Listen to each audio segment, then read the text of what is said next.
Okay, today on Pro Mindset, we have Coach Ryan Porter by way of Santa Margarita, California, Santa Margarita High School in California, in Southern California. I just got to ask you, Coach, Santa Margarita, is that a Christmas drink? I have no clue. Your guess is as good as mine, brother, Well, it's like on that one. Santa Claus. It's got to be a Christmas drink, my man. Yeah, Margaritas. yeah. I don't know. I Okay, gave that up. I gave that up 7 years ago. So I've tried to okay, forget all that kind of stuff. that's all right. Yeah, So, yeah. coach is a pretty nationally known quarterback coach. He's the offensive coordinator, quarterback coach at Santa Margarita, which is in the Trinity League in Southern California. And coach, you do a bunch of other fun stuff. So I just want to welcome you to Pro Mindset. I appreciate it. Thank you. I really appreciate you guys having me on. Anytime I get a chance to talk about football, I love it. I got football problems, so I can talk about this all day long. Okay, coach. So give everybody a brief bio of you as a player, not as a coach. Ooh, do we have enough time? I know, man. You stopped at a Yeah, bunch of places. yeah. So, grew up in San Bernardino, California, Inland Empire, which is the largest. San Bernardino County is the largest county in the United States. There's a lot of football out there. Rougher area, um, very blue collar, and where I come from, you needed this sport to survive. If you didn't have it, there's a good chance you weren't making it out. And anyways, went to San Gorgonio High School, and played for Steve Carroll, but he ran double wing, double tight offense, wing T. So I got to throw the ball maybe like 5 times a game, and didn't really get any opportunities. Didn't get any opportunities out of high school. So I got one opportunity to walk on to my local junior college at San Bernardino Valley College. And you want to talk about a wake up call for me, where it was very just grateful for the opportunity to be able to put the helmet on, shoulder pads, and I had no doubt. Growing up as a kid, I was going to play pro, college, all that. But when you're hit with that quick, like, wow, okay, this could be over real fast for me. Uh, it's what changed my complete mindset for the rest of my career. Um, being grateful for the opportunity just to be able to play the game one more year. And I walked on with 7 string quarterback, and I had 3 or 4 bounce backs in front of me. And so my second semester, my senior year, I was working as a baseball umpire. I was working at selling shoes at Foot Action, and just to put gas in my car. And I was doing spring practice with San Bernardino Valley College. Anyways, fast forward. By summer practice, I had moved up the depth chart to like third or fourth. They put me in the scrimmage game against Pasadena City College. I got 3 drives, and I scored all 3 drives. Um, I still had no clue what the hell I was doing. I was just out there, but it was an opportunity for me to finally throw the football, which I didn't really get to do in high school. Um, we fast forward to the 5th game of the season. We're playing against Chafee, which was number 2 in the state, and we were down 22-0 at halftime, and there was 15 schools there to watch Chafee. Obviously, we were a struggling team. We were young, and the head coach and Ron Smedley and my offensive coordinator Clint South said, "Why don't you put the skinny shit in? Put freshman in." I don't even think they remember my name. Put me in at halftime. First play, I checked. Right, 68 option, and threw a touchdown, and the rest is history. I threw 3 touchdown passes in the second half, threw for over 330 yards. I became a junior college All-American, threw 15 touchdowns in 5 games. Brought us back to win that game, 29-22. Still had no clue what I was doing. And after that, it was it was a wrap. I ended up getting 40 Division I offers, and went from nothing to everything in a matter of 6 months. It was crazy, right? Actually, sat down on my tile floor in my house and made my own highlight tape because schools were calling my junior college asking about me, and I guess offering me to my head coach, but my head coach wasn't telling me, wasn't letting them know that I was a qualifier. So thank God for my parents coming to the game and videoing my game. So then when me and my dad started sending tapes out, they immediately were calling left and right, left and right. So I was anticipating coming back. I was doing spring football again, and there was just, I mean, Craig, there was waves of coaches, like 15 coaches at one practice, 12 coaches at one practice. Like it was insane. I had every offer in the country. And that's my story as far as college. Still didn't know anything. You handed me a playbook. It looked like, Egyptian hieroglyphics, but go ahead. Okay, Coach. And you went on to play in the pros, but I've got to ask you a question here. Hmm. You were that skinny kid that was seventh on the depth chart that Yeah. worked your way up to 3 and then eventually 2 before they threw you in. Mm-hmm. And why do you as a coach now throw a kid in like that, like they threw you in? What do you think they were thinking? And what are you thinking when that's going on? I was accountable, but it was also the effort and the desire that I showed, right? Like you could count on me to show up when they asked me to show up, to do the small things, right? To do the right things when nobody was looking. And I just had a way to kind of lead the locker room. I tell all my kids this, and I've been like this since I was young. Great leaders, right? They don't seek validation from their teammates. Their teammates seek validation from them. And I've always naturally been like that. My dad instilled that in me at a very, very early age. I kind of had an F it attitude. I was fearless and I didn't give a F what people thought, right? I wasn't afraid to make mistakes and I didn't really care what the coaches thought. It was about the locker room, right? And I wasn't afraid to make mistakes. Mistakes for me were learning lessons, right? You just learn lessons. And the team always, everywhere I've been, has always kind of gravitated around me, and it's always kind of been that way. It's infectious. Like I tell my guys, I don't have to be the strongest. I don't have to have the strongest arm. I don't have to be the most accurate, right? It's my job to get the most out of those other 10 guys on the field each play consistently over and over and over and over again. The one that can do that the most effective is going to be the one that your head coaches eventually are going to love, and they're going to give you the keys to the Maserati, the yacht, the mansion. It's that guy. Right. Okay, Yeah. Coach, I got to interject. I want clarification on you shared with me. I asked you what the coaches thought. Now I want to ask you what you thought. How did you see yourself?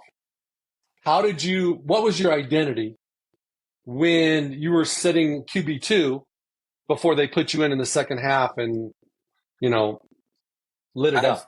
I've never lacked confidence. So, and it's almost like I call it like a positive arrogance, right? Like when you train, I have the mindset that everybody is better than me that's training, and I have to train harder. If I'm not up early, right, there's somebody up earlier working harder than me. But when it's time to compete and it's game day, there's nobody better than me in the country on that field at that time. That's literally what my dad taught me. And but when I'm working and I'm practicing, I have to train harder. I have to work harder. I have to do more. I have to do more. I have this it's like clinically sick. You got to have this unhealthy obsession for this thing called quarterback in football. And that was my mindset, right? So I've always been super, super confident. I'm not afraid to be assertive, right? When somebody, and not being a dick, not being an asshole to some of the guys, but like if somebody's doing something wrong, right, I'm going to correct them. You know what I mean? Right. And I'm also going to find a way to communicate with each one of my players differently. There's some guys you can ride. There's some guys you have to instill confidence in. There's some guys you have to just make sure they're doing okay. There's some guys that need a hug. There's some guys that needs love. There's some guys you need to stay on over and over and over again. So it's really just getting to know your teammates, from who's the alpha, who's the best, offensive lineman, to your linebackers, to your receivers, and taking time to get a personal relationship with each one of your teammates as quickly as you can. So they know that they can trust you on and off the field, and they really, really, they mess with you. Okay, you mentioned your father twice already. Tell me what you learned from your dad, and what was he a youth coach, high school coach, or just a, regular father that instilled principles in you? Yeah, it's hard, Craig, to talk about my dad. Like I catch myself, like even right now I'm trying to fight back tears. Oof. Yeah. So, um, sorry guys. Lost my dad 8 years ago. And Vietnam vet, Bronze Star, Purple Heart, never talked about it. Um, and had his faults. But when he was doing the best in his life, he was coaching us kids. He struggled. The war brought out the ugly side, and and he went through a lot, like a lot. And I understand my dad more now that he's gone than I ever did. Right. Obviously he self-medicated. There was a lot of things he was going through with PTSD and stuff like that. But he was no nonsense. Like no bullshit. Like if my dad had an issue with a neighbor and it was going to be a physical altercation, my dad would literally say, go lace him up, go get your shoes on. They have a 10-year-old. Like if my dad's getting down, like seriously, that was my life. Like it was like family on family. Oh, dude. Like, yeah, I couldn't tell you how many father-son fights me and my dad, like physical, like we would get into. So it was like one thing. He was tough. He was tough, man. He was tough, but he loved his family, loved his kids, and he was known as coach. Like everybody loved my dad. He was funny. He was a leader. He was a great husband. He was a great father, even amongst all the crap that he had going on. But he taught me so much on just how to be just a good human being. And my mom did too. My mom balanced everything out, right? She was the religious, spiritual foundation of our family. She made everything tick, but my dad, just something about a father-son relationship that you can't explain. I wanted to do everything that my dad did. The way he tied his shoes, the way he put on his shirt, the kind of deodorant he wore, the toothbrush. I mean, everything my dad did, you watched and you just looked up to. He was Superman to you. And I listened to everything that he did.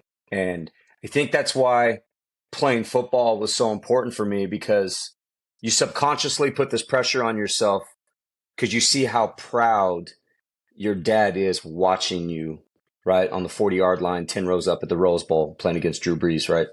Like seeing that kind of stuff and seeing the joy that it brings your family. I mean, it's awesome, right? It's awesome when they don't expect that kind of stuff from you, but like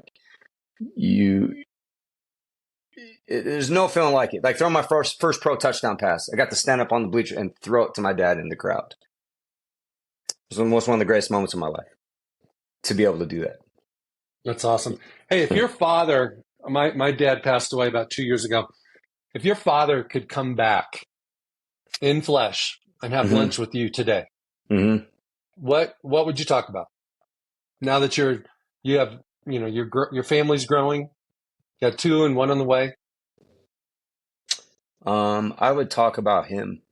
I would talk about how much I understand him now and how grateful I am for him. And I would apologize for any of the headaches that I gave him growing up as a kid. And I would want to talk about whatever he wanted to do or talk about, and just appreciate the time that I would have one more time on earth with him. And I would just let him know how much I love him, and how much I still hear him every day in my voice. Even though he's not here, I can hear the things, the quotes, the lessons that he taught me. I rely on them on a daily basis to bring up my 2 sons and soon to be daughter in a couple weeks, and just say thank you. Like, thank you for everything that you've given me, and you're still giving me, even though you're not physically here with us. Okay, so Coach, you mentioned that you played at UW, University of Washington. You played in the Rose Bowl. So you went to Washington. Kind of share your experience as a college quarterback. So my experience as a college quarterback was a roller coaster.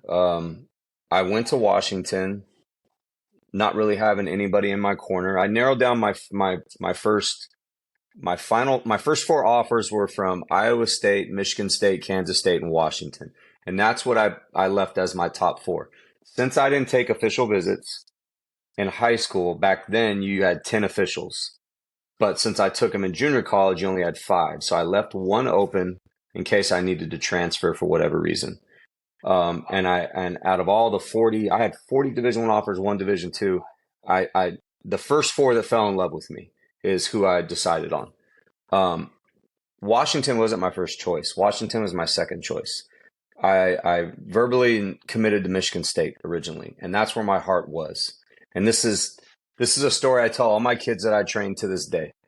Love who loves you. Don't love who likes you. Love who loves you.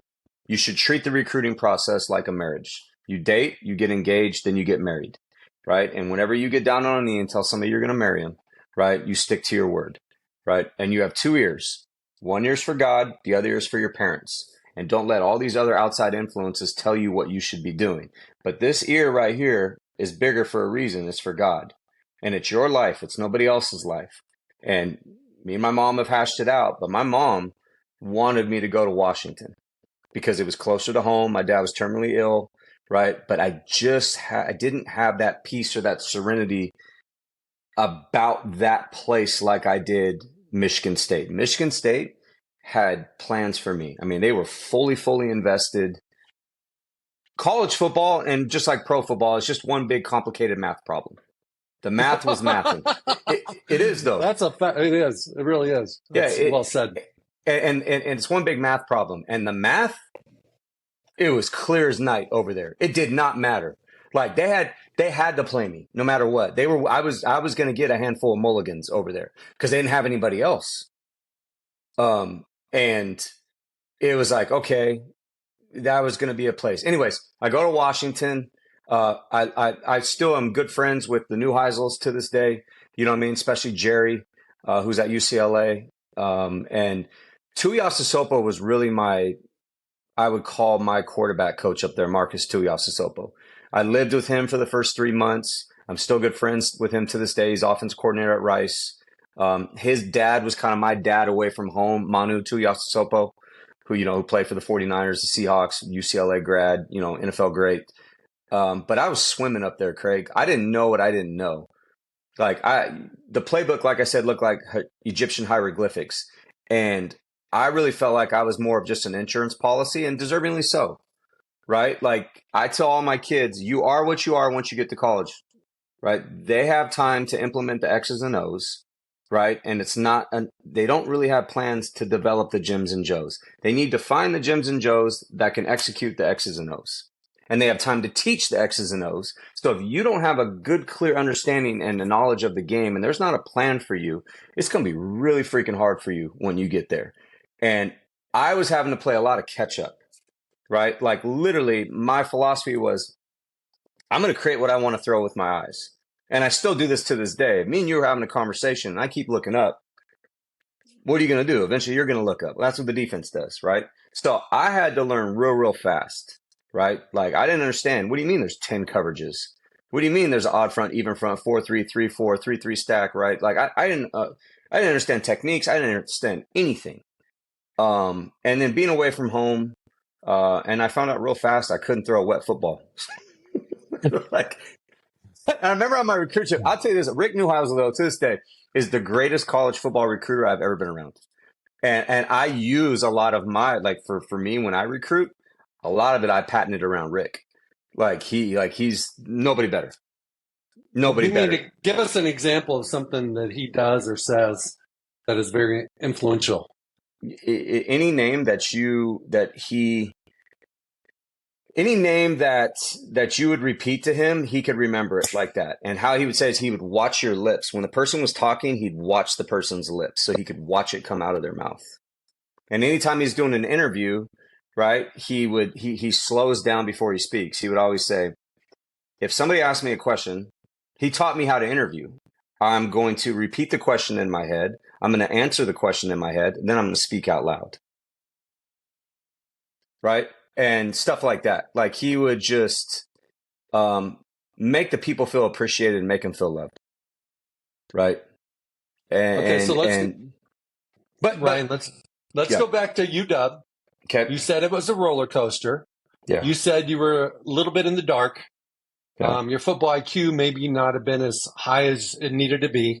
Sure. And you were immature because most guys are. And your family was going through some stuff. Mm-hmm. So how did you navigate through your college career? Guess the best thing you could do. Best thing you could do, Coach. I'm sorry to interrupt you here. Is not a confession. I don't want a confession. I want to know what you're telling your kids. I want to know what you're telling your quarterbacks that, hey, don't do this and do that. What are the principles that were birthed out of your college career? So So I'm glad you asked me that. So the biggest thing was I was too worried about the uncontrollable. Um, and instead of falling back on my roots of having the effort attitude and just going out there and ripping it and just not caring, right? I was too consumed with the politics and trying to learn the playbook, but also worried about the recruiting. That's a whole new world to me, and I took recruiting personal, which wasn't, which I've never done before. And not understanding the business side of college football. Like, this is their livelihood. And if they don't bring people in, people get hurt. They need to win. If they don't win, they lose their job, Yeah. right? And nobody explained that to me. So I took it personal. Even when I transferred to Missouri State, I'd go out there and light it up, throw for a bunch of yards and stuff like that. Why are they still recruiting a junior college quarterback and another transfer? I didn't get it. I didn't really have anybody in my corner to say, like, dude, don't you get it? It's a business. I took it personal. And so it created, unneeded anxiety for me at that point. And I got away from myself, where you're kind of like looking over your shoulder. And I didn't really have that big brother, that quarterback mentor that'd be like, dude, just relax, because then you're faced with the next fear of, like, well, I'm going to play pro football. If I don't play pro football, then I'm not going to make it. My family's not going to make it, even though my family never told me that. So you put all these unneeded expectations and stuff on you that you're never allowed to be in the moment. It's like, how can you worry about a pass that you haven't thrown yet? Right? How can you worry about a game that you haven't played yet? Just get up, put one foot in front of the other, and just fucking play, and let the cards fall where they may. Just be grateful for the opportunity that you get up the next day and practice. Right. And then one thing about me, I always love practice, but I think early in college, I put way too much pressure on myself that every pass was a Super Bowl pass instead of just being my authentic self. I even went through a bit, Craig, at Washington, where I call it the Rick Ankiel disease. I couldn't hit water standing on a bridge. I forgot to throw a spiral. Like, the ball in my hand felt foreign. And then you had the yips, and it was crazy. Like, I had to go home, and I was told, I think it was the person that did, like, it was like sports psychology for the Chicago Bulls. And there was a man and a woman. And I remember one of them telling me, go home and watch your highlight tape every night before you go to bed to remind yourself you can do this and you have done this. And also, and I'll never forget this, my dad tells me, don't try to be Tui. Don't try to be the other quarterbacks in the room. Be the kid they recruited. Be the kid. Watch your highlight tape and be that kid. The long, skinny kid that runs around like a chicken with his head cut off and is out there just throwing piss missiles. Be that kid. Which I still carry that conversation to kids this day. Stop trying to be somebody you're not. Coach, 3 things you said there that fit right in with the pro mindset model. Number 1 is that watching your highlight tape is a confidence booster. There's a lot of confidence busters, and players have to find anchors by finding confidence boosters. And one of the best things you can do is look at your highlight tape to see how great you can be. Right. And you know that every play's not like that. You throw picks and you do different things that, air ball, it could be a 9 route and you overthrow the guy 10 yards. Yeah. You don't look at that stuff. You look at all the great things you do, and it builds your confidence. The second thing that you mentioned was be in the moment. One of the things that you have to be able to do as an athlete, and especially as a quarterback, is detach yourself from all expectations. Yeah. Detach yourself from the scoreboard. Touchdowns have always been 6 points. They're always going to be 6 points. So when you're down 22 points, you can't get it back in one play. So screw the scoreboard and execute the play. And then the third thing you talked about is something that I've created through this pro mindset thing, where you have to create a performance container. Think about this concept as a quarterback. You're driving to the game, driving to the stadium, and you're starting to create your performance container.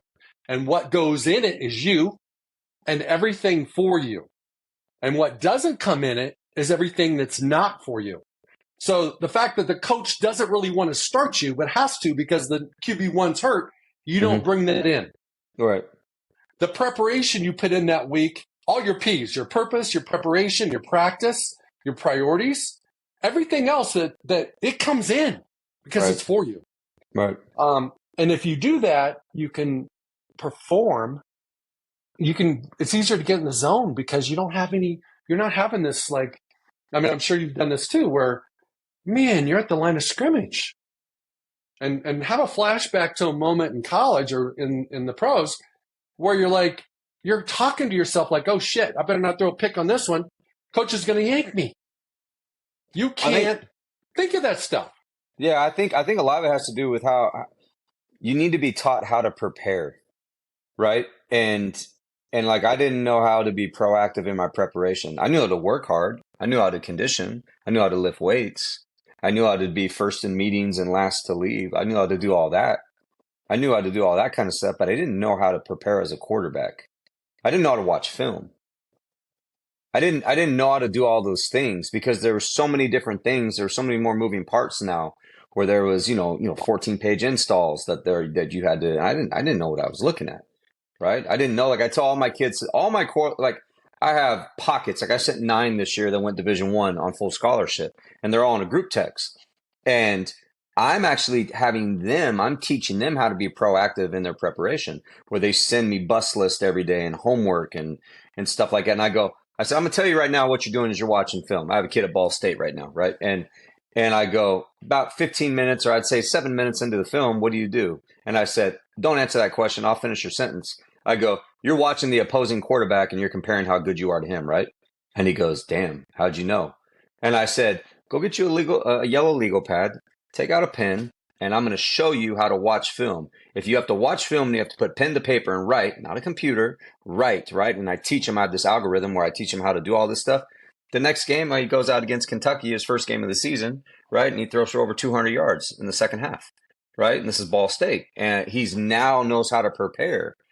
But I wasn't taught anything like that. So I had to learn as I went, right? In my journey, right? And it's good. I appreciate that because if I didn't take those lumps, right? How was I ever supposed to grow as a quarterback? Which then Craig, I ended up transferring to Missouri State, and I had this stigma about me that dude, Craig, I was a 39.5 vert, 225, 21 times. I was a handheld 4.4, AccuTrack 4.51. I ran for 9 teams, a 4.4 flat, 4.41. There's a white dude doing that, right? Like a freak athlete, right? This is a kid that was, as a freshman in high school, I was 5'4", 97 pounds. And then my freshman year in junior college, I was 6'2", 165, 170 pounds. By the time I left college, I'm 6'3", 212, like 8% body fat, out there looking like a Ninja Turtle, like just shredded and like a freak the way I tested. But then I was known as a kid that would run around, partly because I didn't know what the hell I was doing. And then I tore my ACL, boom, against Kansas my junior year. And then God has a plan. His plan is perfect. What did it do? It forced me to have to work within the pocket. I had to rely on good fundamentals. I couldn't throw off platform. I had to learn how to read defenses and throw from within rhythm and timing. That's why I train to this day. Good fundamentals win every time. I had to sit there and be like, okay, it's cover 6. Oh, okay, it's invert 2. Like I had to, it made me focus and learn how to read defenses. And I had to be able to throw rhythm and timing, So that's my college career in a nutshell of how all that went. Okay, so everybody thinks of pro football as just the NFL, but you had a long career in the Arena League. Share with everybody what that was like. So I got a call from the Titans right after the draft. I knew it was like, maybe we'll bring you into camp. They ended up bringing Jason White, Heisman Trophy winner. I thought I was going to OTAs. Turned out didn't work out. Then I was going up to Saskatchewan CFL. They had me up there and I did some workouts Was briefly up there for a couple weeks. Like, and I kept checking down to the flats. I saw 4 guys going in motion, and it was middle field open, middle field closed. And I understand it's 12 people. You know, I kept thinking it was cover 3. Anyways, I got a call. So I'm bouncing around trying to find a league, and it's not happening, right? And I'm just like, this is crazy. Just trying to get your foot in the door. People are concerned ACL, right? Because it took away that one redeeming quality that everybody really loved about me, was how explosive I was in running the football. And I really hadn't been able to put on film enough years of drop back throwing the football within rhythm and timing. I only had one, really, my freshman year and my senior year of doing that in college, which it wasn't. Anyways, I get a call to do a workout for the San Jose SaberCats. And I remember there was like over 30 quarterbacks, and I just kept cutting in line. I figured there was one plate of food, and I was more hungry. Like, I didn't give a shit. Like, I didn't care. I didn't care. Like, what? Like, I literally had the mentality. Like, I found the best receiver. His name was Phil Goodman, and he played at Temple. He played for the Eagles for a little bit, and he was like, he's the alpha receiver. I walk up to him, introduce myself, and he was from Northern California. I ended up playing in the Arena League with him on 2 or 3 teams. Big 6'3", 220-pound receiver, and I was like, told me his name, and I go, look, here's what I'm about to do. And I was like, you got 40 receivers in line right now. I got 30 some odd quarterbacks. You may have 60 receivers. I said, every time I throw you a pass, I said, I'm going to cut in line. Every third rep, I'm going to step up. And I says, I don't give a shit what anybody has to say. If they got a problem, I'm going to look right at them and say, you ain't going to whoop me. You know what I mean? Like, I'm literally going to appear to be more crazier. It's a true story. So you had a middle linebacker mentality. Oh, 100%, right? Like fearless. And so Phil looks at me and he was like, yeah, I mess with you. Right. And so then I got back in that junior college mode again. Right. So, and Craig, it worked. And people were like, no, I'm up. And I'd be like, dude, move over. I'm like, Phil, get up, run a curl.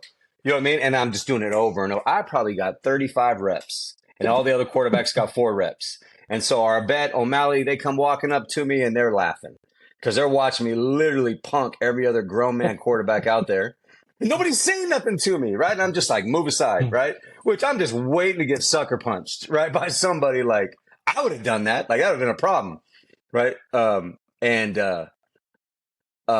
They had Mark Grebe, which is an AFL legend, and so they invited me up a few more times. And the Arena League is a hard. It's a different game to learn.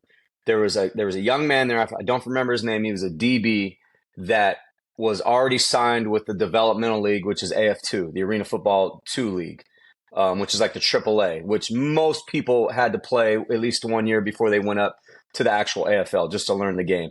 And he called a coach by the name of Fred Bolitnikoff Jr., which is actually Fred Bolitnikoff's son. And the rest is history. Freddie B brings me up, sends me a contract, send him his film, and I get there and I'm 4 quarterbacks, 2 returners, 1 of 2 rookies. He knew the rookie's dad. And how I made that team, you ready for this? I volunteered to run down on kickoff. Mm-hmm. And he looked at me like I was one of the last 2 people. And I was like, look, man, I'll wash fucking toilets. Excuse my language. Like, I was like, I'm not working a regular job yet. Like, I was like, he was like, look, he goes, I got to cut Fernie and I got to cut this other kid. And one's a returner. And he's bringing Scott Rizloff in who played for the Bengals, played for the Nashville Cats. And he goes, I remember he sat me in a hotel room and he goes, why should I sign you? Like, why should I take a chance on you? And I was like, I mean, I guess I don't have an answer for you there, coach. Like, I'm willing to do whatever. Like, you know that. And he goes, I do know that. And he goes, you want to wear number 6 or number 11? I go, 6 is the devil's number, and he goes, that kind of fits you. And I was like, no. And he goes, you know why I signed you, bud? Why I'm going to offer you this contract and why you're going to make the team? And I go, no, sir. And he goes, because you were the first kid that volunteered for special teams. In all my years of coaching, I've never seen a quarterback say, coach, I'll do it. I'll run down. And I was the gunner, Craig. In my first game, I had 3 tackles. I had 3 tackles my first game, and then the next game I got dumped over the wall, and I fell into 2 very fat women's lap, and I had beer and popcorn all over me, and but I ended up starting a handful of games my rookie year, and then I had a 9-year career. And I was the definition of a journeyman. I played for 11 teams in 9 years in the Arena Football League. So, Dang. Okay, Coach, let's bring this back to you've got this, you've been on this journey and you've gained all this wisdom and you've played for lots of different coaches, lots of different systems, every level of football there is, pro, college, and high school. How does this manifest in your training and your coaching? How does it show up when you've got all these, hotshot quarterbacks that are going all over the country to play college football? How does it show up? What is like your philosophy? Like if I'm a dad and I've got a son that I'm talking to you about maybe training my kid, and I live out in Southern California, what are you going to tell me that's going to convince me that you're the right guy to help my son get to where you've been? Well, I'm not afraid to tell you the truth. So if you think your kid's the next Joe Montana and he's not, I'm going to tell you, right? If your breath smells like gorilla shit, I'm going to tell you. And if by telling you the truth hurts your feelings, I don't care. I don't care. You know what I mean? And it's because all we wanted growing up as a kid is somebody that is willing to tell us the truth, right? And hey, Coach, hold that thought. Done over 100, I don't know how many podcasts. No one's ever brought up gorilla shit before, so that's the first time. So keep going. Yeah. I'm not afraid to tell people the truth, right? And immediately. I will set healthy boundaries immediately. And I'm don't be the dad that's going to send me a bunch of text messages. Don't send me what he ate 5th grade, what kind of eggs you made him in 5th grade and tell me how great your kid is. I don't care what he did back then, right? What I care about is you're bringing him to me now. Do you want it more than him? Right. And I can tell if a kid, after he's had one session with me, if he goes back and he's working and training at home. And if he's not working and training at home and I have to keep reteaching every single time, I'll tell him, you're wasting your time. You're wasting your dad's money. You're wasting my time. You're not upset. There's people that like football. There's people that love football. And then there's people that are so in love with this game. They're clinically sick. They have this unhealthy obsession with it. Those are the ones I'm looking for. Yeah. They're just their football is a teddy bear, right? They sleep with that thing. And they can tell you that's how I was with it, Craig. So I can tell you that Johnny Unitas wore 2 numbers, right? And what high school he went to, what numbers he wore in college, and where he's from, he's from Pennsylvania. And what was the first team that cut him? He got cut by the Steelers first before he ended up at the Baltimore Colts. And what number did he wear? Did he wear number 16 or did he wear number 14 at Louisville? He had 2 jerseys. I'm that guy, right? And those guys that I find, it's crazy, right? So I used to bet my per diem money in airports. They would just say random quarterbacks, what high school or what college did he go to? And not only could I tell them what college he went to, I could tell them what number that they wore in college. That was my Mickey Mouse cartoons in the morning, was just studying that position. Anyways, I'm very passionate about this thing called quarterback. It saved my life on 3 different occasions. It was the glue. God provided the sport, and I'm very adamant about this. God provided the sport of football that kept my family together. He used it as a tool to keep my family together. My family was going to separate several different times. And by me continually signing new contracts, me getting a scholarship is what my family looked forward to. And it continued to keep my family afloat together. And I put that pressure on myself that I didn't realize till now, a couple of years ago. That's why I kept doing it. I didn't want to stop playing, because if I was balling, my family was balling. If I was doing good, it gave my family something to look forward to, right? Which again caused me some issues too later in life. But if you're a dad coming to me and you're like, why? I know what it looks like, smells like, tastes like, feels like. Been there, done that. I know what it's like to be recruited. I know what it's like to not be recruited. I know what it's like to be the undersized, not get looked at out of high school, and then have to just be grateful for one opportunity. I know how to come out of junior college. I know what it's like to transfer to 2 different Division I schools. I know what it's like to be cut. I know what it's like to be traded. I know what it's like to be forgotten about. I know what it's like to be worshipped. I know And there's so many Instagram trainers now out there. You could be anybody you want to be on social media now, right? Because there's somebody in Southwest Idaho that's like, oh my God, he took a picture with such and such. He must have created him. That's why I tell these parents to be very careful. Do your homework. Do your homework. There's a lot of trainers out there that are teaching kids how to build a house that A, have never built one or even lived in one. But just because they took a picture on Instagram, do your homework. Yeah. From your perspective, what is the biggest shock or surprise for families and quarterbacks, like high school kids, period, when they get to college? I mean, with the internet and the awareness of, it's a business and NIL, all this stuff going on. Mm-hmm. You would think everybody would be prepared. You would think that, everybody's got a quarterback coach. So, somewhere around the country, you would think they would be prepared. But what is the thing that, even though they prepare, they're still not ready for? There's too many high schools popping up nowadays. So it's creating the transfer portal before the transfer portal. If something doesn't look right, smell like, feel right, taste like, they leave and they go to the high school down the street. Kids are leaving starting jobs to go to other starting jobs for no reason. They're not willing to deal with adversity. Kids nowadays, and mostly parents, are running from adversity more and more, which is poison to their career. The parents and the kids that are willing to deal with the adversity are going to play longer, because a lot of these kids and these parents, their egos are being stroked at such a young age, and social media is not helping that by the time they face their first real football adversity, they don't know how to deal with it. They're the 4-year starter, right? They win the little kid Heisman Trophy. It's really starting in youth football, Craig, to be honest with you. And it's coaches that have no business coaching these kids, that don't know what they're doing, and they're wanting the sport to be everything that they wished it was, and they're creating unrealistic expectations for the kids and the parents. But so by the time that they get to high school, right, they that's all they know. And it's creating a shitstorm. You got the paid for offers. There's people out there that they're charging people for offers. Calling Oklahoma and saying, like, I can get you an Oklahoma offer. It's going to cost you $5,000. Get the fuck out. Like, have you lost your mind? Like that kind of stuff, which is what's ruining the game right now.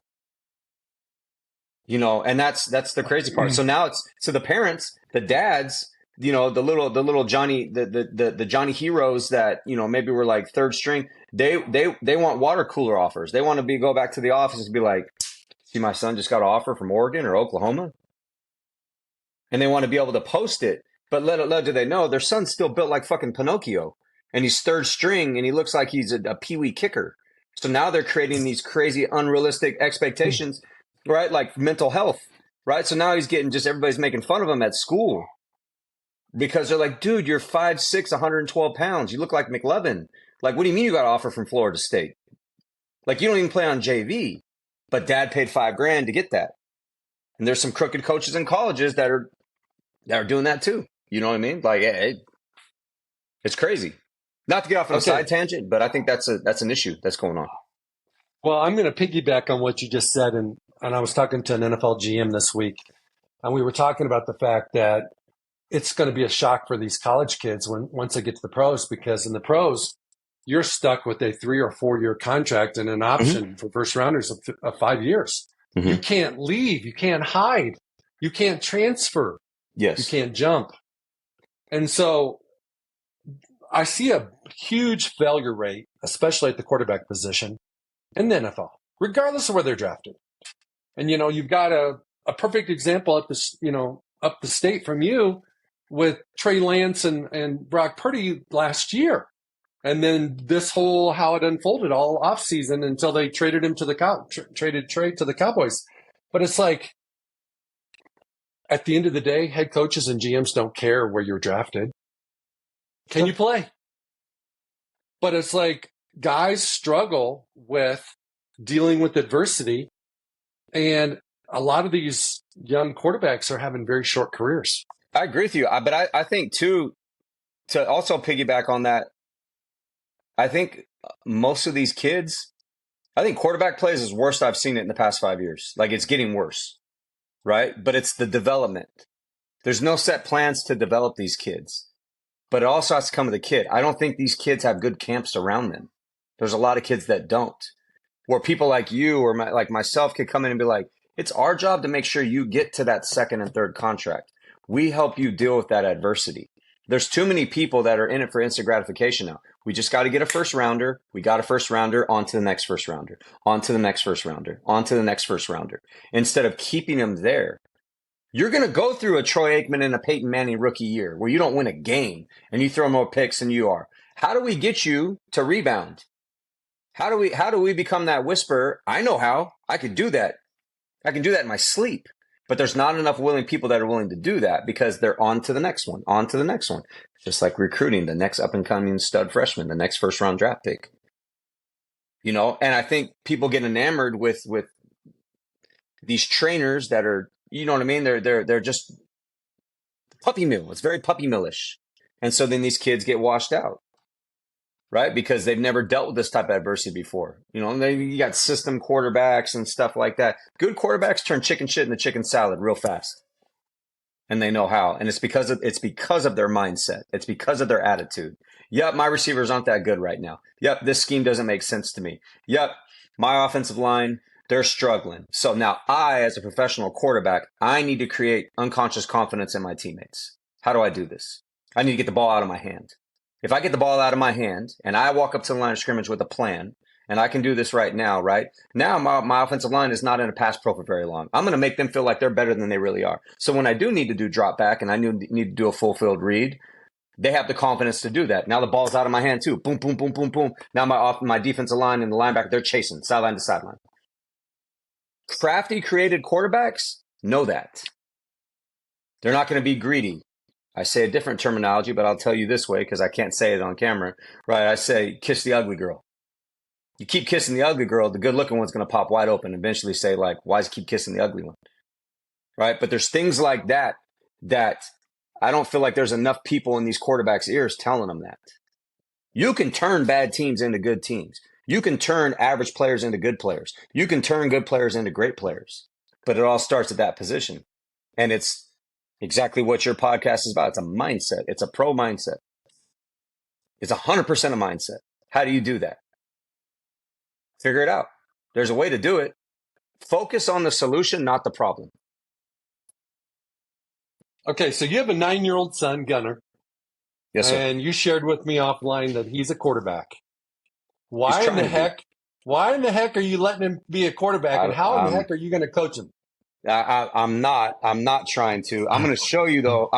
Give me 2 seconds. Give me 2 seconds. I'm going to show you the one that I'm going to show you the one that you need to watch out for right here.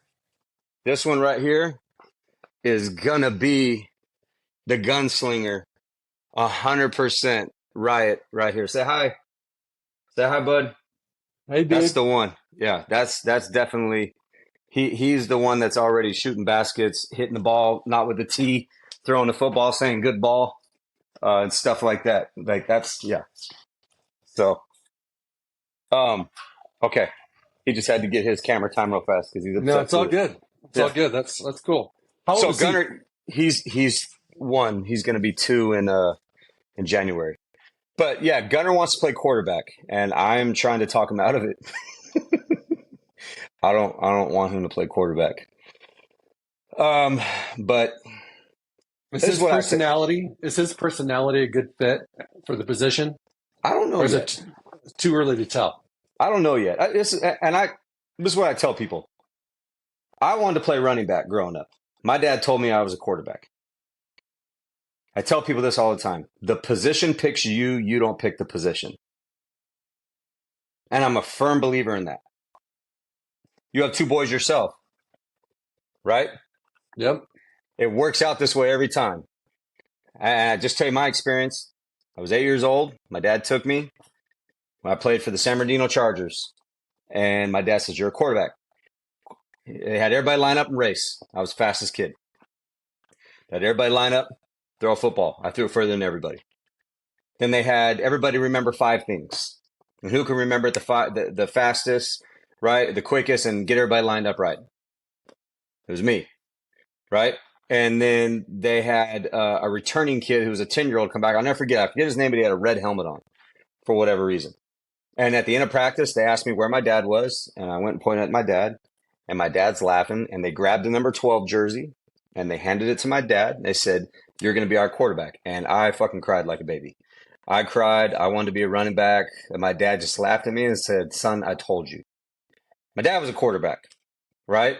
He was just like, "I can just see it. I've known since you've been 2 or 3 years old this was going to be you." And honestly, Craig, after I played that year, I've never played anything else. And it's the mindset, like, if the game's on the line, I want the ball in my hand. I want to be the one responsible if we win and even if we lose. I'm okay with that. I can take that. It's okay. I want to be the one that's responsible for this. Right? Okay, so you said your dad recognized you as a quarterback at a young age, and you're, by you saying what you said about Gunner, that tells me you're still not sure about him. But it still may be too premature. But it's like, if you're a dad out there and your son plays football and you want him to be a quarterback or don't want him to be a quarterback, give kind of a brief synopsis of what does that look like and smell like and feel like? What attributes does a young man have that make him a good fit for that position? So I think you can tell at an early age that somebody that's obsessed with sport, right? Or anything that they do. Like, I just got Gunner back. Like, obviously, Gunner's from a previous marriage, and we just got him back the past 2 years. So we've seen a dramatic shift in how he's starting to like sports. He was raised the complete opposite of us, where there was no sports in his life. There was no God in his life. So now he's come back, and it's church and it's church football soccer. That's being driven into him, right? And he loves it. He's the ball boy. So these are things that I don't bring him to training with me. He asks to go to training with me. I try to say, "You're not a quarterback." He says, "Dad, I am a quarterback." So I'm still trying to figure out if it's something that he's doing because he wants to be attached to dad, which is fine, or if this is something he really has a passion, right? And I say, if this is something you want to do, then I'm going to give you some non-negotiables. If you want to be successful at this, you're to go outside and throw the ball and practice your footwork, your transitional 2, 3, 4, 5 against a brick wall for 20 minutes at least a day, and then go do your soccer kicks for 20 minutes. If you can show me that you want to do that, I'll know you're serious about this. And he was like, "Well, what do you mean?" I was like, "That's what I was doing. I was doing that, and I didn't have a coach. I was out there thrown into the chain link fence. I was out there hitting baseballs. I was doing all that on my own without my dad having to tell me to do it because I was obsessed." That's what my 2-year-old's doing right now. My 2-year-old, you know what he tells me the first thing in the morning? He doesn't tell me "I love you." You know what Craig, honest to God, you know what he says? "Touchdown." Like, he throws up his hands and he says "touchdown." Swear to God. Touchdown, right? He's going to need therapy pretty soon. Oh, dude. He says "touchdown." And he doesn't call me dad. He calls me ugly, right? Like, "Touchdown, ugly." Like, it's, I swear to you, I swear to God. Right. That's funny. And he'll throw a ball at me. He'll grab a ball. And when he sees me, he runs and he looks to grab a baseball or football. He'll throw it at me and he'll look at me and he'll say "good ball." And he'll walk away with this cocky look. And I'm going, that's how I know that one. I think Gunner's going to be the Joey Bosa. I think Gunner's going to be like your oldest. He's going to come off the edge and he's just going to ruin quarterbacks' days because Gunner runs like a deer. Gunner has this spring to him. He's going to be 6'4", 6'5", maybe even 6'6". And like, that's what he is on the soccer field. He is, I call him the worm. He's the disruptor. Like, he's a problem for everybody on the soccer field. He's slide tackling. He's running through goalies' lives. He's kicking kids. Like, he is just, he's aggressive. He's the most fearless kid on the field. He's a defensive guy. Yeah, he leads with his physicality instead of his mind. Whereas a quarterback, you've got to be thinking about the team and the other 10 guys on offense, and you just have to have some composure about yourself. Where on defense, if you're crazy, coaches love you. Well, I played with a defensive mentality too. Like, I've been kicked out of 4 games, and I'll tell you that fun story. And you're going to appreciate this one. I haven't told too many people this. But to answer your question on why I feel like I can tell when a new quarterback comes to train with me, and I can tell if he's a quarterback, is he's asking questions and he's watching my other quarterbacks like Jackson Potter, right, or Brock when they're coming to train. He's locked in, and all he cares about is learning how to do his craft. He's not there to socialize. It doesn't matter if he's 9 years old. It doesn't matter if he's 10 years old. It doesn't matter if he's 15. He is locked in, and he is wanting to do what the older kids are doing. And he's over to the side when he's in line practicing it, right? And he's taking the coaching. Other kids are out there playing with flowers, and they're da-da-da-da-da. Like, that's how you know. That's how you know. So I tell him, like, can he come to me at 8 years old? And I'm like, yeah, he can come. He can try. But I can tell the ones that are locked, like Jaden Daniels, 10 years old, locked in, locked in, locked in. Anything you asked him to do, did it like that. And you didn't have to repeat yourself. And if he didn't, whatever, they maybe like once times he wouldn't figure it out. And then he'd look at me and be like, Coach, how do I do this? He calls me Ryan. He doesn't call me Coach. And then he would do it. Boom, done. And I was like, oh, yeah. And I kind of look over at his dad like, are you seeing this, what I see? It's one of those things. Same thing with Brock. Brock's the same way. Brock picks it up like that. Because it comes natural. One of the things I think that happens is when football is in the family, like, your sons are going to be aware, if they're not aware, that you've done what you've done. And as a consequence, they want to do what dad does. Jaden's father being a college football player, being a high school coach, same type of thing. So during those formative years, maybe, I don't know, 5 to 10, I don't know what the years are. They decide that they want to do what dad likes. Yeah. You know what I mean? Yeah. I mean, they get to go on college campuses already. I call it on tour. We go on tour with California Power all over the country, and like they're playing on USC campus. They're, riots running around UCF's field, Tennessee. Like, this is the environment that we've created for them now, and they get to grow up in. It's like, oh yeah, it's Lincoln Riley, or oh, it's Coach DeBoer. Like, that's just Jaden. Oh, that's Brock. Oh, it's Jackson. You know what I mean? It's like, isn't that crazy? But you're right. 100% you're right. That's their environment now. How cool is that they get to grow up with these individuals and grow with them as big brothers and uncles. So. Absolutely. Hey, Coach, we could probably talk for 2 hours, maybe 3. And it's already been 1. Mm-hmm. So I want to wrap this up, and we may have to do this again because there's so many things that we didn't talk about. Okay. How many guys you have in college football, some of your primetime guys, what California Power is about, and that whole movement that you've got going on. And it's kind of changing it's very innovative on the landscape of going from high school to college football. But just what is the thing today? I just want you to kind of dig deep into your mind. What's the one thing that you haven't shared that when we hang up, you're like, dang glad you did. So I want you to share that right now. Somebody listening may not even be somebody that plays quarterback, may not be somebody that even plays football. What's the life lesson that you would like to share with our audience that can enable you to make an impact on somebody listening that you don't even know who they are? So the reason for any of this, a couple things. The reason for any of this is my foundation in my Lord and Savior, Jesus Christ. Like that is my rock. And I was a converted knucklehead, and I was committed to 2 different lifestyles playing in my professional football career. And I tell people, you can get away with being the dick only for so long. And what you do off the field will reflect what you do on the field every single time. And who you surround yourself with matters. And I lived my life correct in high school. I lived my life correct most of college. When I got into my pro career, I got away from my foundation and my roots. I had about a 10-year dark period, which I'm very open about. And like I said, football saved my life on 3 different occasions, like literally saved my life. But God used it. God. And my faith in God and my sobriety, but also helping me understand, you brought this up earlier, no expectations. The way I lead and the way I coach as a husband and as a father, and as a coach now is I don't have any expectations. There's a fine line between expectations and goals, right? You can set standards Goals, you can achieve your goals, right? You can meet standards, but anytime you have expectations, and I tell this to all my kids, it's going to lead to disappointment and resentment every single time. So how do you navigate through that?